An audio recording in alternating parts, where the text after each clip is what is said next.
Hey folks, welcome to Marta's Sci-Fi Seminar. This is the second installment of the outlining series. We've been doing all of these videos about pre-writing. The next video will be about drafting, and we're going to do, I think, around a dozen drafting videos. The whole idea is that I'm recording these every couple of weeks, two of the sci-fi seminar videos each month, two of the magical mystery class videos each month. The idea is if you watch them every 2 weeks as they come out, if you subscribe, in about a year and a half, hopefully, you will have drafted, edited, and be in the process of making some publication decisions about a first novel. That's the goal anyway. So today, outlining part 2. I did theoretical things around outlining last time. I'm going to talk about practical bits around outlining this time. Let me say from the get-go, if you wish to travel light when it comes to outlining and drafting your novel, you'd rather not have your head cluttered with 10,000 pieces of advice from 1 million sources, or 10,000 pieces of advice from 1,000 sources, any which way. I think the couple of best things to keep with you if you want to go lightly would be Walter Mosley's This Year You Write Your Novel and Mosley's Elements of Fiction. They're two really short craft of fiction oriented books that give you what you need. I think in terms of having a little guidance, having somebody else to refer to as you're doing the work. If you want more help, if you want to have more voices on the journey with you, more companions on that journey, and you're looking for workshop, I highly recommend this book. I have recommended it over on the Mystery Channel also. This is Felicia Rose Chavez's The Anti-Racist Writing Workshop, How to Decolonize the Creative Classroom. Some of you may have had the benefit of some writing classes, some of you haven't. Either way, Chavez's book is wonderful. It's full of things you can do with a group of folks who want to write.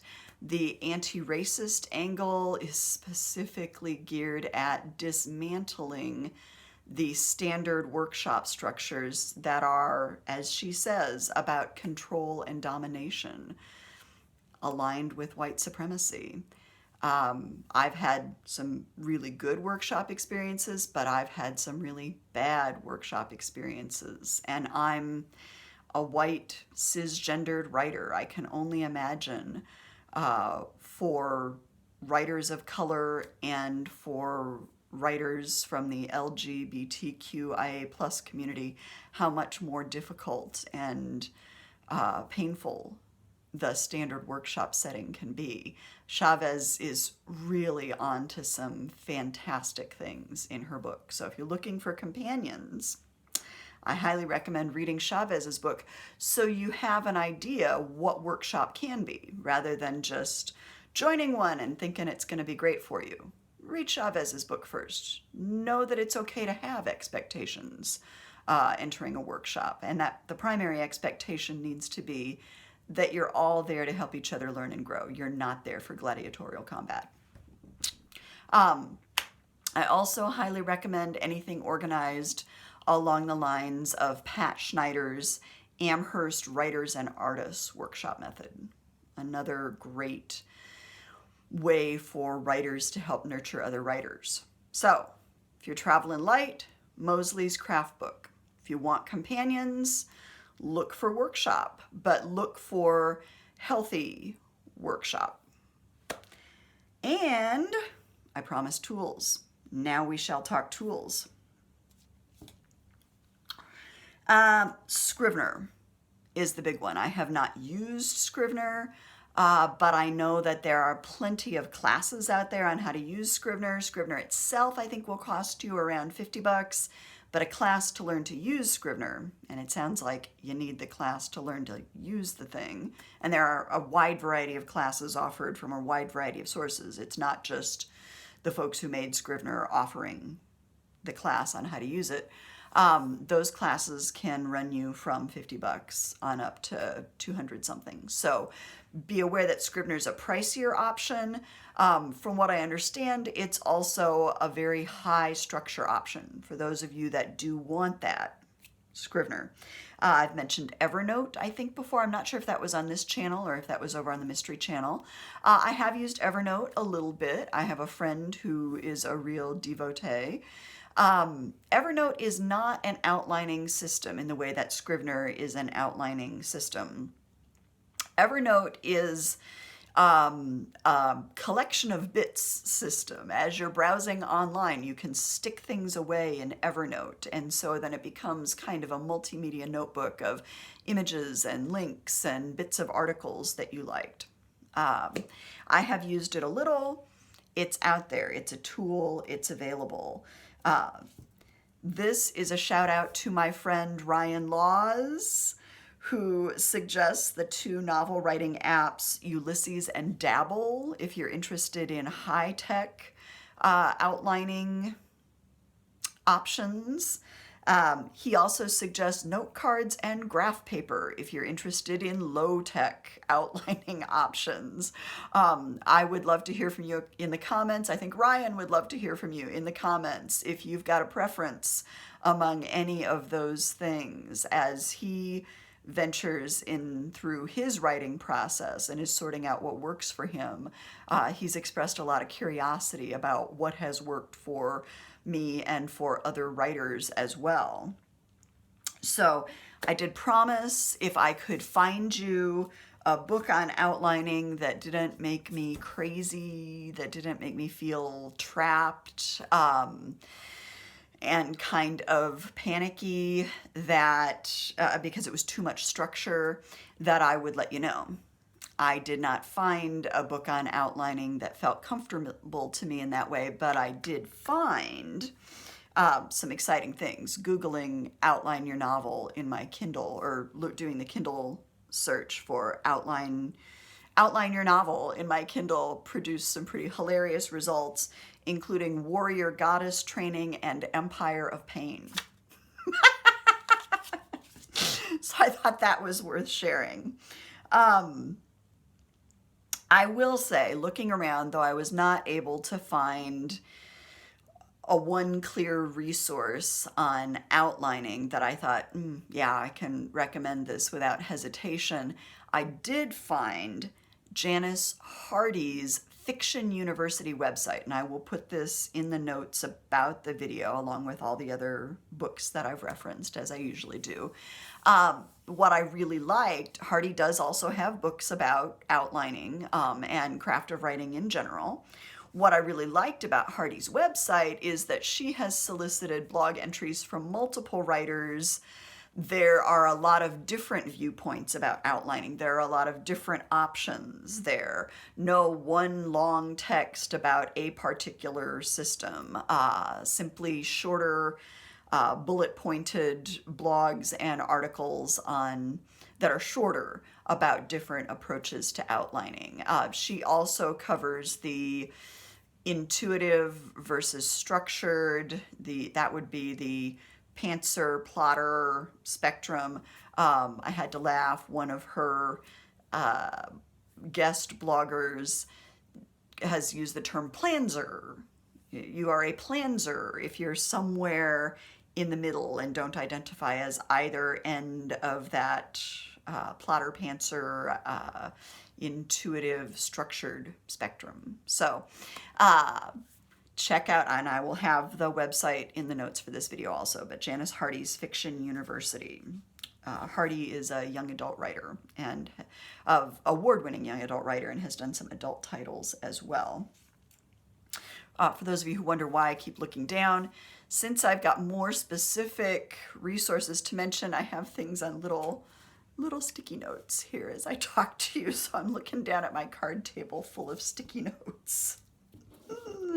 I promised I would share the tool or tools that I use myself. I did seriously consider Scrivener. I did not want to spend that much time or money on something that I wasn't sure if I would use when I first started working on when I got seriously into the first novel. Because I think my experience is probably not unique. I really had to be a ways into the first novel before I knew myself as more plotter or pantser or planser or whatever. And so I was a good third or halfway into the first novel before I realized, okay, I've got something that's working for me. And that is plotting out a few scenes ahead, knowing a few of the major beats of the book and knowing kind of what has to happen between those beats. But also realizing I have to be able to remember what I've done in the previous sections of the book. So to that end, I turned to something that is neither terribly low-tech nor terribly high-tech. I use an Excel spreadsheet. I don't put formulas or anything in. I don't do anything mathematically fancy. But I use the spreadsheet and I keep track of each chapter and each scene. I give each scene a title. I don't give the chapters titles, although I've considered that. But each scene has a title and a little more explanation of its plot point if I feel like that's important. I put in the characters that can be found in that scene. I put in the setting for that scene. I love setting and world building. It's my favorite thing about doing this whole paranormal cozy business is that the settings I get to play with are so wonderful. And I hope that you enjoy playing in those settings as well.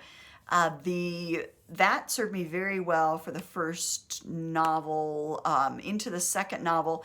By the end of the second novel, I'm now working on this third project, a novella. And the thing I put in place during the second novel, the thing I have really loved having in place for this novella, is that I also run a timeline in one column so that I can see approximately when things are happening. And so I can make sure that things are happening in a way that seems realistic, that if I make a reference to last weekend, the last weekend is not 50 pages ago. Last weekend is more recent than that. The novel has an appropriate timeline and cohesion. The novella's been one of the challenges I set for myself. The novella is that I want it to take place over no more than a week, which means not a lot of skipping between time. It's a staying more in place and following the action more closely and packing that action more densely. That's been more challenging than I thought it would be. But again, learning and growing all the time. So that is the tool I have settled on using for outlining, yes, but more than outlining, tracking where I've been so that when I get stuck, when I need to figure out where I am, I can go back and I can look very quickly through the spreadsheet and see how things have played out. So that is part 2, tips and tools for outlining your novel. If you find other things that work for you, feel free to comment on them on the video. I am trying to do little short book reviews in each of these also. I'm not always managing, and I specifically want to feature books by writers of color and by writers from the LGBTQIA+ community. To that end, I will say I really enjoyed Amazon's Forward series from 2019. I've just finished the last of the 6 stories that were included. For those of you who follow the Hugo Awards more closely, you may have noticed that there was a little, I don't know if they called it a short story or novella by N.K. Jemisin, Emergency Skin, that was nominated.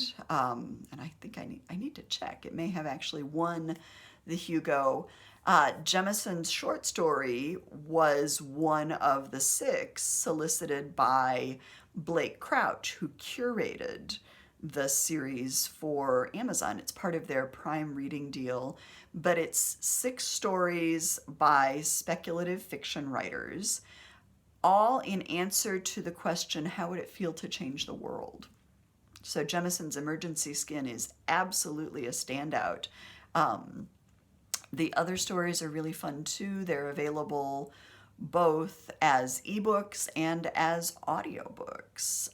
The runtime, I think, for most of them is under 2 hours, runtime or reading time. But a neat approach, a neat collection. That was 2018 or 2019.